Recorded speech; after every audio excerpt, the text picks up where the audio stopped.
and maybe there's lots of potential talks coming up as people sort of do their analyses for those papers that are coming up, I assume. Anyway, I'd like to introduce Jacinda O'Connor from Melbourne, Monash University. She's just finished her BSc, is that right? And then you're about to start your PhD in March. So this is work that was published very recently that I have to admit I missed, but Richard saw the paper first, and we can probably thank Google as well, because that sort of pushes it forward. So I'm certainly very keen to see what's coming out of the Australasian region, the work we've done and we are doing as well. So yeah, congratulations on getting a paper out of your BSc. That's great stuff. Or was this master's work, or was this BSc or master's? No, it was just a bachelor's. So in Australia, we go straight from fourth year with honours to PhD. Right. Okay. Yes, technically it's my undergraduate work. Yeah. Brilliant. Okay, well then over to you. I'll let you share your screen. Everyone else, if you could switch your microphones off and videos, and leave poor Jacinda on her own in her virtual little bubble, and then that will keep the connection going. So now we can have questions at the end. All right. Let me figure out how I can. Oh, no. Yep, that looks okay. Actually, it's bigger this time. Okay. Great. Oh, it's got smaller again, but. Oh. Okay, hang on. Sorry. That's it. That's good. Just want to open this. Can you see my presenter view or just the main slide? I think it's, well, I don't know the interface through Google Docs, but we can see the first slide clearly. Okay. Right. I think that's all good then. Go for it. Cool. Yeah, so thanks, Rob. Thanks, everyone, for coming. As Rob mentioned, this is my first Dendro paper, so yeah, it's a great opportunity to speak. Hopefully I can answer any questions. I'll do my best anyway. So this study was based on my honours thesis, and it's based around a species called Podocarpus lawrencei, which is the Australian mainland's only alpine conifer, and we assessed ring width and blue light chronologies.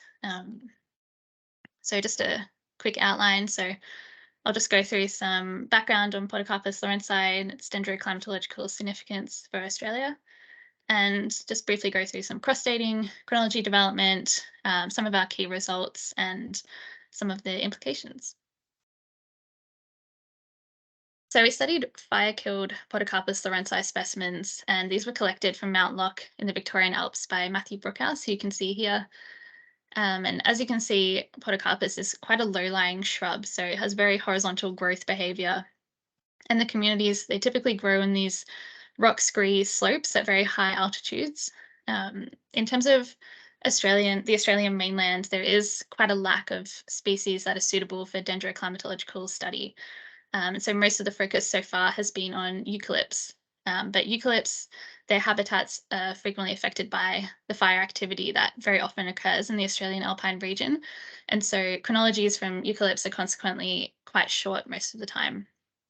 Podocarpus lawrencei, however, the natural protection that's offered by these rock scree habitats from the fire activity has meant that specimens greater than 400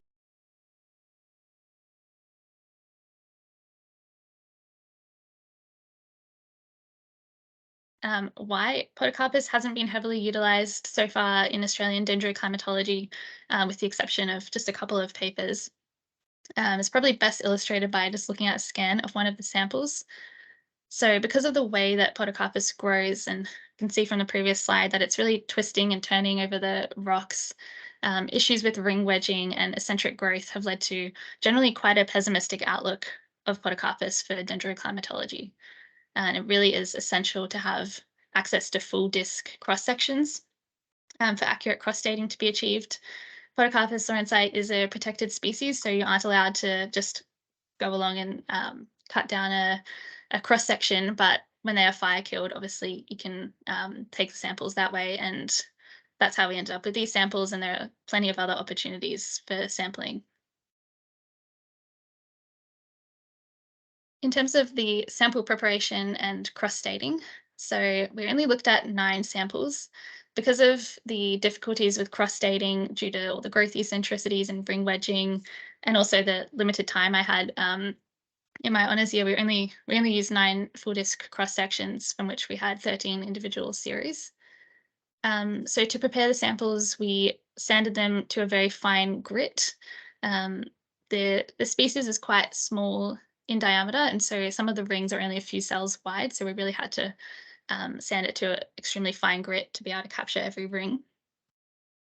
We then took high resolution scans on a flatbed scanner and color calibrated the scan. Preparation for BI data, we removed resins and minimized discoloration biases by soaking the discs in acetone. And the reason that we chose acetone soaking as opposed to, for example, Soxhlet extraction was because we really needed to utilize the entire disc, and we didn't want to have to cut a subsection of that disc for the Soxhlet apparatus. So we soaked them in acetone. On note as well, this was also during the COVID lockdowns, in which Melbourne had, I think, the longest lockdown in the entire world. And so it made it a lot easier to just soak them in acetone rather than try and organize equipment and everything. So we took ring width and BI measurements, and these were taken on Crew Recorder. And we fortunately also had access to a Podocarpus ring width chronology developed by Brookhouse and Graham in 2016 at Mount Buller, which is about 60 kilometers or so from our study site near Hotham Heights.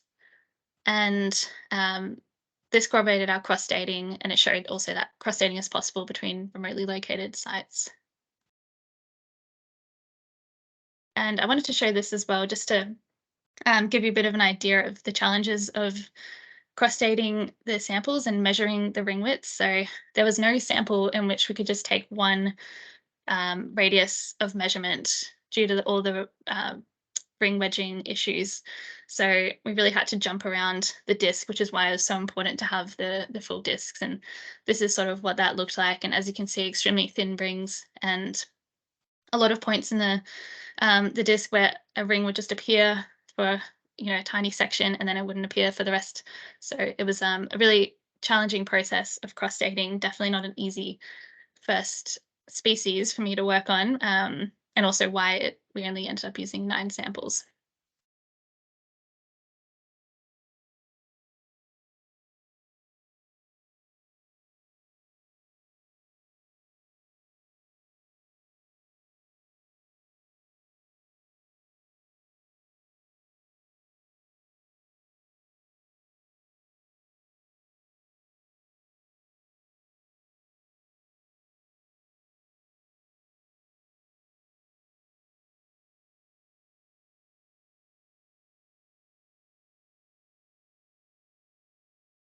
Even following the acetone soaking, it's still, and detrending, we still had a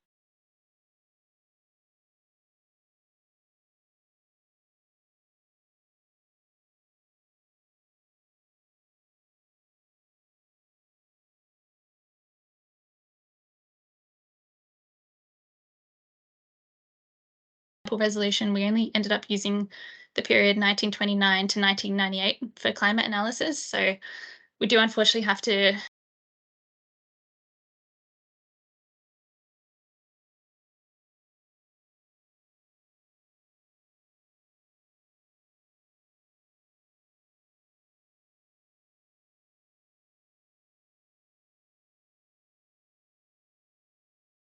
utilize the species, hopefully on multi-centennial timescales. So the top panel of this plot shows our Mount Lock ring width chronology alongside the Mount Buller Podocarpus chronology developed by Brookhouse and Graham. And then, of course, we also took early wood BI, late wood BI, and delta BI measurements on Crew Recorder.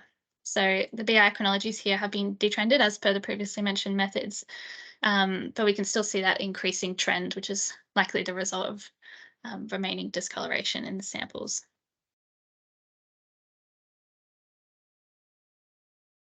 So for climate analysis, we looked at a combination of individual observation station data, and then we wanted to expand that to assess the spatial signature of the correlation. So we also used data from the Australian gridded climate data, which covers the entire Australian continent. and we looked at air temperature, precipitation, and then we also had access to snow depth data from Snowy Hydro. And this is in New South Wales, so it is quite far from the study site, but snowfall is generally quite uniform across the Australian Alps. So here we have the correlations between our ring width and delta BI chronologies and mean maximum and minimum temperature from the Omeo observation station. We focused on delta BI as it consistently displayed the strongest correlations across all climate variables that we assessed.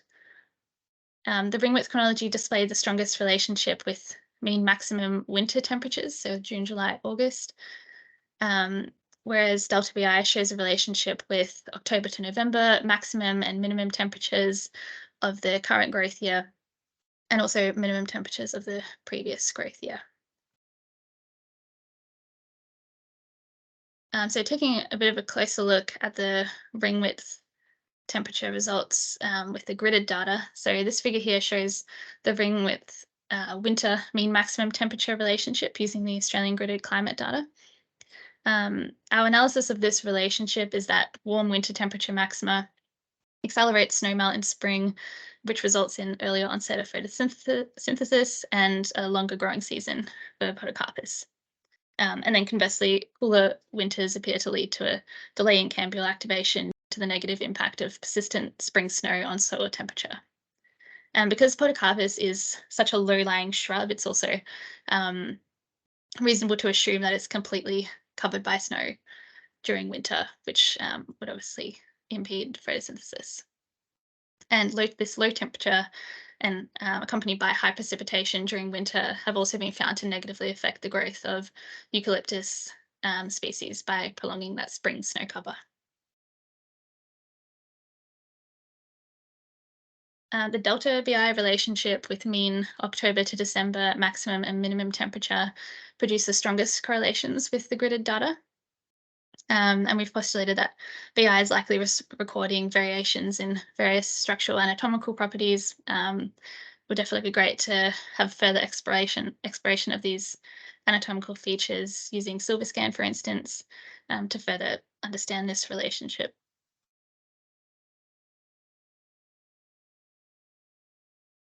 And here we're looking at the relationship between the ring width and delta BI chronologies and precipitation from the Harriettville observation station. So again, we're seeing that winter precipitation is having an impact on ring growth. So we're seeing that low temperature and high precipitation effect during winter, negatively affecting growth by prolonging the spring snow cover. And we postulate that the positive response to previous year winter and spring precipitation could be related to moisture availability from the preceding snow season. And the positive BI July precipitation response is reflecting a decrease in density, obviously related to wet conditions early in the growing season.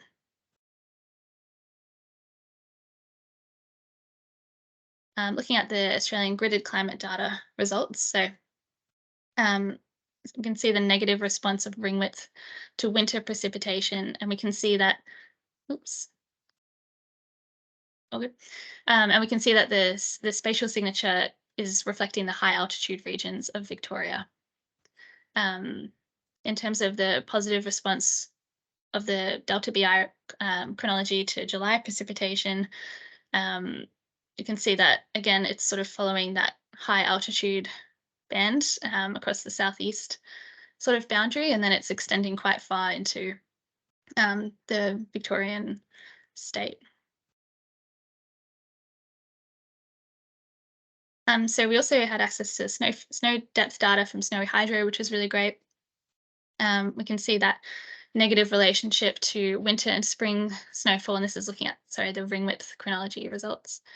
And this is most commonly attributed to a delay in cambial activation associated with the negative impact of spring snow on soil temperature, as we discussed. And this relationship is consistent with many species endemic to high altitudes and latitudes. The positive response of snow depth to previous year the positive response to snow depth of the previous year is likely related to moisture availability. So snow melt during winter and spring contributes significantly to the soil moisture balance in the Australian Alps, and this really highlights the sensitivity of Podocarpus to the interannual variation in snow depth and the soil moisture balance in the alpine zone. And the results between the snow depth data and the BI chronologies were insignificant for all BI indices, so we didn't include them. And yeah, so that brings us to the conclusion. So although we had quite a small sample size, we do really think that these results are encouraging in terms of providing another a species of greater longevity for Australian dendroclimatology. Also a great opportunity to potentially develop a dendrochronological network throughout the Australian Alps, which would be really helpful. We don't have many local paleoclimate proxies for the Australian mainland. So yeah, we think it's quite encouraging, especially given the small sample size, and definitely room for further work and greater replication. And yeah, that pretty much wraps it up.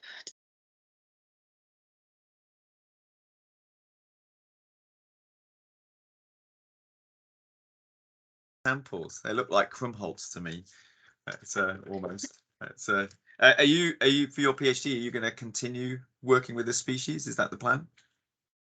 Unfortunately not. I'm actually going into a slightly different field, only because in Melbourne there aren't really that many opportunities, unfortunately, for dendro work. It's a lot of it in Tasmania and bit in Queensland, but yeah, I couldn't really find something in Melbourne, so hopefully I'll come back to it one day though.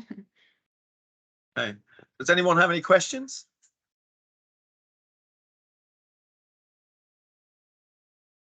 I mean, I'll start off because I don't know anything about the Podocarpus species too much. I mean, is there is there an upper tree line in these environments in the mountains, or is it always just a shrubby tree growing on a sort of talus environment? Yeah, it's pretty much only the communities growing mostly in those rock scree environments, so they seem to just do quite well there. And yeah, very low lying. They wouldn't get more than a meter in most areas. So, but it does extend all the way from Victoria through New South Wales. So yeah, there's definitely opportunity for a lot more sample study sites. So you said it was a protected species, so you're working with discs. yeah.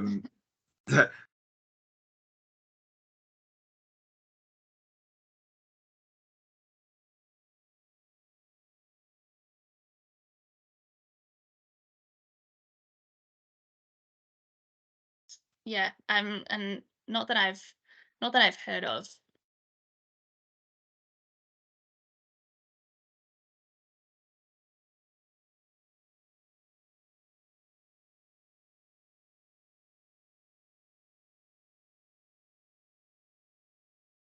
But unfortunately, there's plenty of opportunity for that because we've had plenty of fire activity in the last few years. Anyone else? Yep, Jesper.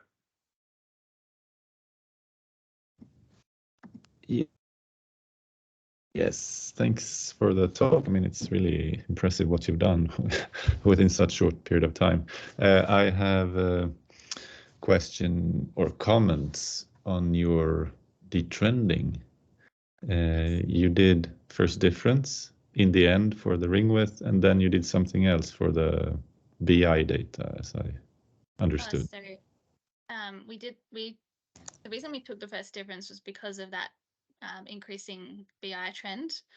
And so we just applied the same method for consistency to ring width and BI series. Okay, So, because the time series for BI that you showed, they had a trend in them, and those were not the ones that you used for the correlations. No, sorry, yeah, I should have clarified. So that was detrended, but before the first difference was taken, just to show that trend was still there. Yeah, sorry, I didn't explain that very well. Okay, so that's reassuring, because the temperature correlation field, it looked sort of very even over Yeah. space, and I was like, okay, this might be a trend correlation then. But then Yeah. if you did that, then it's fine. Then I have just a minor comment to the ring width correlations. If you take first difference, you will introduce a negative autocorrelation in your data, which will make your previous year analysis invalid. It will be of the opposite sign almost per definition.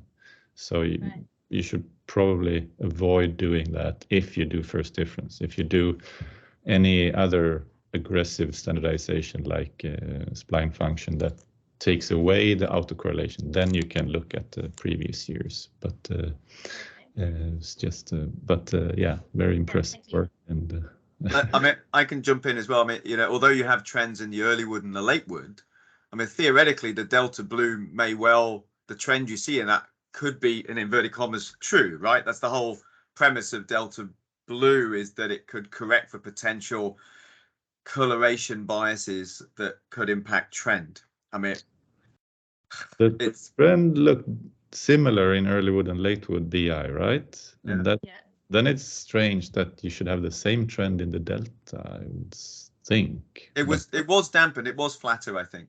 I think it was a bit flatter. I don't remember fully, but yeah. So yeah, it's the rationale. The delta blue looks complete. I mean, more or less flat.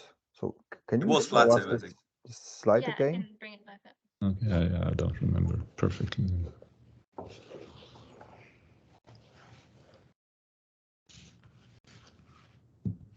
It is much flatter. Yeah, that's the blue one there. Oh, yeah. True. Yeah. I mean, you only showed us a couple of samples, and actually there wasn't that distinct a heartwood sapwood change in color. I mean, is there a strong color change from the sort of the inner rings to the outer rings? It's not. There's definitely something there. It's not particularly strong. Those scans were possibly taken prior to all the acetone soaking. I can't quite remember now, but yeah, it's not very distinct. But there's a lot of patchiness, and so I think it removed a fair bit of that. But yeah, it's not really a clear transition. I mean, I guess part of the issue here is you showed that the delta blue had an inverse correlation with summer temperatures, right? And summer temperatures presumably are warming. So that means the positive trend in the delta blue is then against the warming trend that you see in the temperature data. So there is that. Those trends are actually, in a way, going the wrong direction if it's truly a temperature proxy, even if it's relying on an inverse relationship. So, yeah. How did these results? I can't remember reading Matt's original paper, but were your climate correlations in line with what he was originally presenting as well? I assume yes, but they were quite similar. But the strongest result was that ring width winter correlation, and that was something that Matt wasn't quite sure about when they did the study, and so when we had our results, it was like, oh, okay, that's actually that's something that's occurring. It wasn't just in those samples. So that's the one that stands out. And then and BI throughout the growing period was the strongest correlation for Matt's study as well. But we just had the October to December, which was the strongest few months.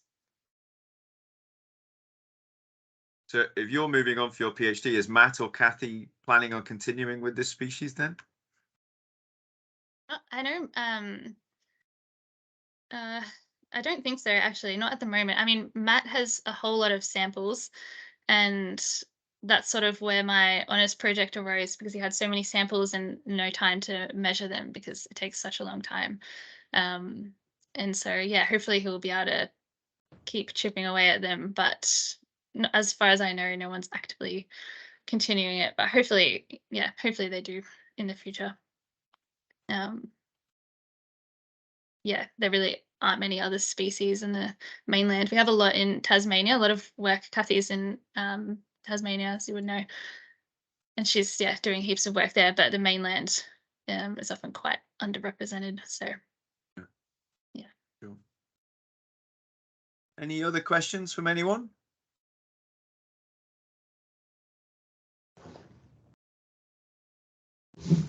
Short and sweet, perfect, because I'm packing, so that's perfect for me. So, if no one else has any questions, I'd like to thank Jacinda. Great talk. Thank you very much. Does anyone have any other questions with regards to iBind, the special issue? Hopefully everybody are aware of that now, and I guess Jesper's sort of in charge of that. Oh, Richard, yeah, go for it. So thank you for your talk. It was very interesting. I wasn't aware that this is undergraduate work, so it's even more impressive. And you are probably the very first student who presents for iBand, and I think that hopefully not the last one. However, you set up the bar quite high. I was a little bit nervous, but Oh, good. Yeah. No, I know it's perfect because we would have problem to see your work as a presentation. There is only few chances to meet people around the world, so it's World Dendro or something like that. And with this iBand, we can easily have access to your work and talk to you. So I think this is really, really nice.